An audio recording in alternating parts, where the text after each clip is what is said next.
Oke, selamat pagi semua. Selamat pagi kelas 12 IPS ya. Pada saat ini, eh, Mister akan menjelaskan mengenai materi lanjutan tentang peta ya. Minggu lalu kita sudah belajar tentang apa saja yang menjadi bagian-bagian dari peta, mulai dari simbol, mulai dari warna, kemudian melalui dari simbol itu kalian bisa tahu, oh ini keterangannya seperti apa ya. Nah, selanjutnya eh, Mister akan menjelaskan beberapa komponen-komponen dari peta. Ya, apa saja sih yang menjadi komponen-komponen dari pada peta? Jadi ada 8 ya komponen-komponen dari peta itu. Yang pertama adalah judul peta, ya. Kemudian ada yang namanya petunjuk arah. Ya, petunjuk arah itu berkaitan dengan arah mata angin. Ya, kemudian ada yang namanya legenda. Ya, di dalam sebuah peta harus ada yang namanya legenda. Kemudian skala peta. Ya, setiap peta yang dibuat juga harus memuat yang namanya skala. Ya, misalkan ada peta tertentu, ya nanti skalanya itu berapa, 1 banding berapa misalkan. Kemudian sumber dan tahun pembuatan peta. Nah, ini juga menjadi bagian yang sangat penting. Kemudian di dalam peta juga ada yang namanya inset. Ya, inset itu apa? Nanti Mister akan jelaskan. Kemudian ada yang namanya garis tepi, ya, garis tepi daripada peta. Oke, Mister akan jelaskan satu-satu. Ya, kalian bisa lihat di sini ya. Ini secara keseluruhan, ya kalian bisa melihat secara keseluruhan yang menjadi komponen-komponen daripada peta. Ya, kalian bisa lihat di sini ya, ada yang namanya judul ya. Judulnya itu peta distribusi kepadatan penduduk. Nah, ini juga penting. Kemudian yang namanya inset. Kalian bisa lihat inset ini kalau lihat contoh di sini, oh gambar gambar kecil ini. Kemudian ada yang namanya penunjuk arah ya. Kemudian ada yang namanya simbol. Ya, kalian bisa lihat simbol-simbol di sini ya, ada warna. Kemudian ada yang namanya uh, legenda. Ya, kalian bisa lihat sini apa perbedaan simbol dengan legenda. Kemudian ada yang namanya sumber peta. Ya, setiap peta yang dibuat harus ada sumbernya. Ya, kemudian tahun pembuatan. Ya, kalian bisa lihat ya. Kemudian ada yang namanya skala. Kemudian ada yang namanya garis tepi. Kemudian ada tipe huruf yang digunakan. Kemudian ada warna dan ada yang namanya gratikul. Gratikul ini lebih tepatnya adalah garis astronomisnya ya. Oke, nanti Mister akan jelaskan. Oke, yang pertama tadi ya, judul peta. Kalian bisa melihat di sini adalah judul peta merupakan komponen yang sangat penting dalam peta ya. Jika sebuah peta berjudul peta persebaran barang tambang di Indonesia, dapat dipastikan isi petanya adalah persebaran barang tambang di Indonesia. Jadi bisa dikatakan bahwa judul peta ini adalah bagian yang sangat penting. Kenapa? Ya, ini akan menentukan informasi apa yang disampaikan di peta yang kita miliki. Misalkan, ya. Jadi ada banyak jenis peta ya. Kalian nanti Mister akan apa namanya menyuruh kalian boleh melihat apa aja yang menjadi jenis-jenis peta ya. Peta itu nggak hanya berkaitan dengan peta suatu wilayah saja, tidak. Bisa juga menunjukkan peta persebaran seperti contoh ini, contoh persebaran barang tambang di Indonesia ya. Jadi di setiap peta itu juga ya, harus ada yang namanya judul peta ya. Misalkan di sini harus jelas ya peta apa yang disampaikan. Misalkan di sini peta Provinsi Bali. Jadi gambaran petanya seperti ini. Kemudian peta Provinsi Jawa Barat. Nah, jadi gambaran petanya seperti ini. Oke, yang kedua ya, komponen peta yang kedua adalah petunjuk arah atau arah mata angin dari suatu peta.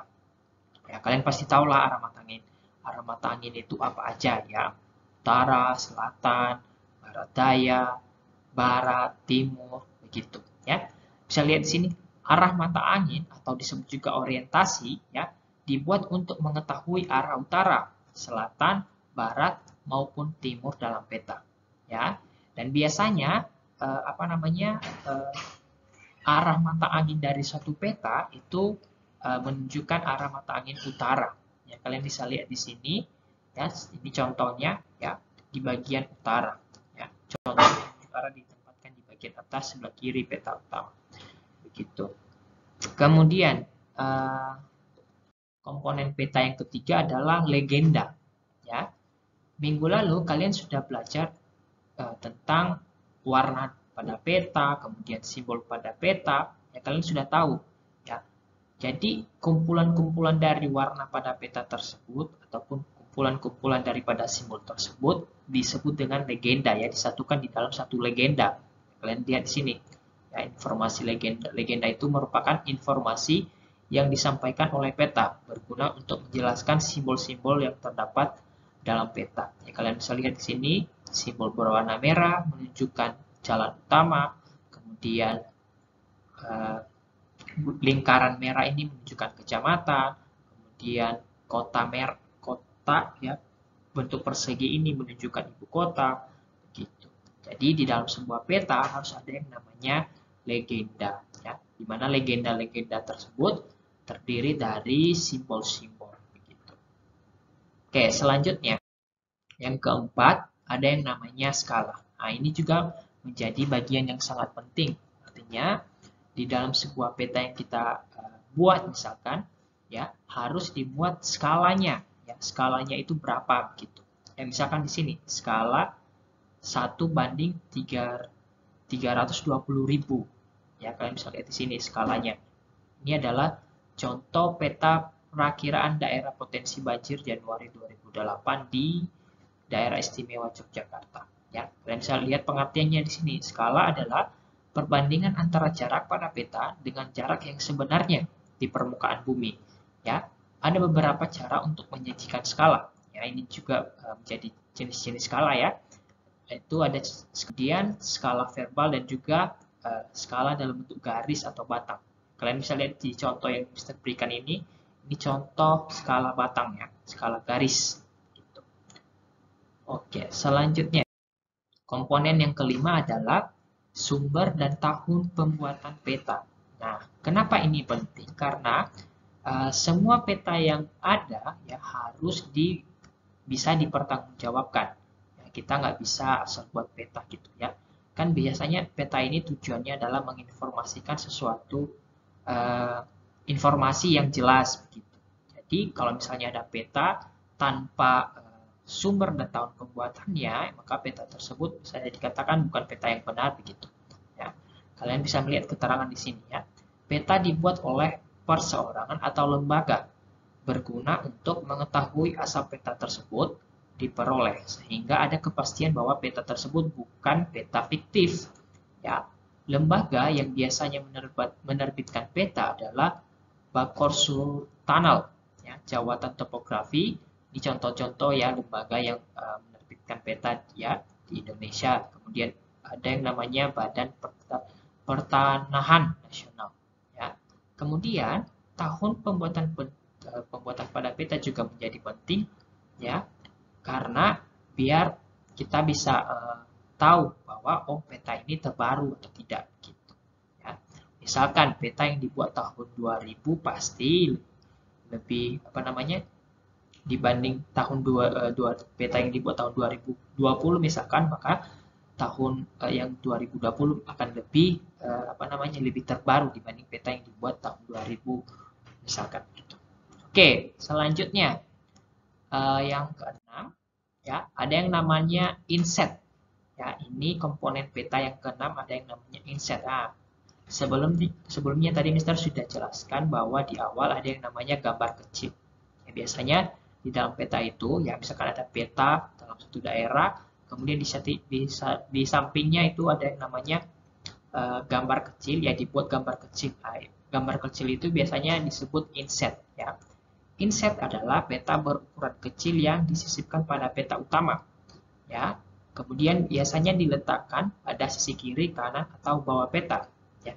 Sedangkan kegunaannya sendiri adalah untuk menunjukkan lokasi daerah yang dipetakan, ya, begitu.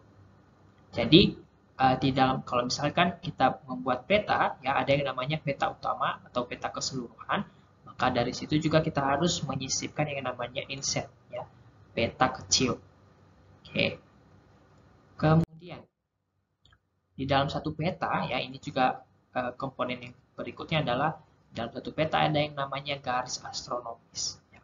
Sebelumnya Mister sudah jelasin ya garis astronomis itu apa. Ya, garis astronomis itu adalah garis khayal pada peta yang memudahkan kita bisa mengetahui lokasi tertentu dari suatu wilayah. Ya, garis astronomis itu ada yang namanya garis lintang dan garis bujur. Ya, di Indonesia sendiri, ya, garis lintangnya, ya, Indonesia itu terletak antara 95 derajat lintang utara sampai 141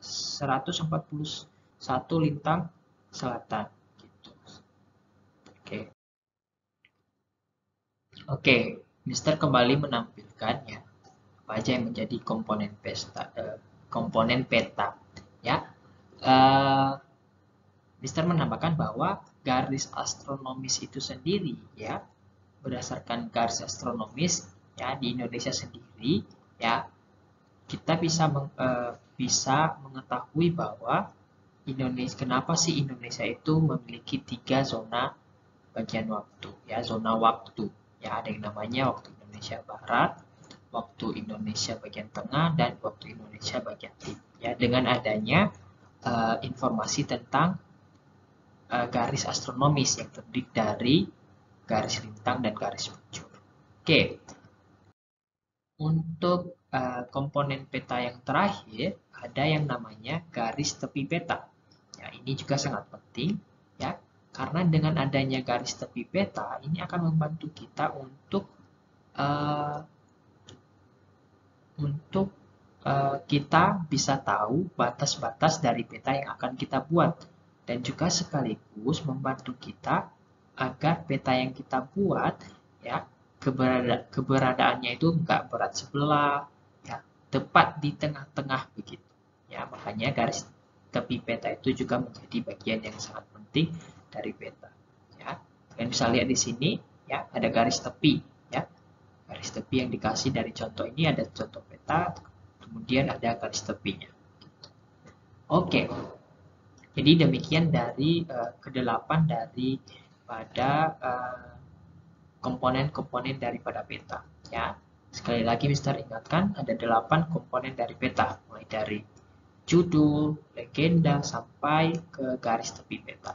Ya, bagaimana kalau misalnya salah satu daripada komponen ini nggak dibuat pada saat kita membuat peta, maka dapat dikatakan bahwa peta yang kita buat belum memenuhi komponen daripada sebuah peta.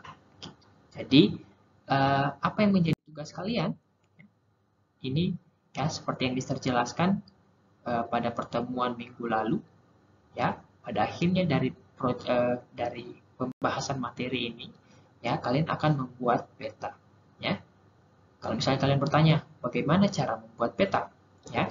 Nah, untuk cara pembuatan peta sendiri, ya, kalian bisa lihat di buku yang Mister kirim. Ya, di situ ada cara-cara membuat peta. Ya, di video ini Mister tidak jelaskan lagi, ataupun kalian melihat video-video tutorial yang ada di YouTube atau di internet begitu. Nah, peta apa yang kalian buat, ya? Yang menjadi tugas kalian adalah membuat peta persebaran dari kota Palopo di mana ke-8 komponen terpenuhi, ya. Kalian istilahnya ini membuat peta kota Palopo, ya. Jadi pada saat kalian membuat peta ini, ya, ke-8 komponen tadi harus dimuat, ya. Harus ada judulnya, harus ada skalanya, harus ada legendanya yang terdiri dari simbol-simbol, kemudian harus ada garis tepinya, kemudian harus ada yang namanya letak astronomisnya. Oke, untuk informasi tambahan mengenai cara pembuatan peta, ya, karena ini menjadi tugas akhir kalian dan nilai sumatif, nanti Mister akan jelaskan di rubrik yang akan Mister kirim di Google Classroom. Oke, demikian pembelajaran mengenai komponen-komponen peta. Ya, silakan diperhatikan dengan baik. Terima kasih. Tuhan Yesus memberkati.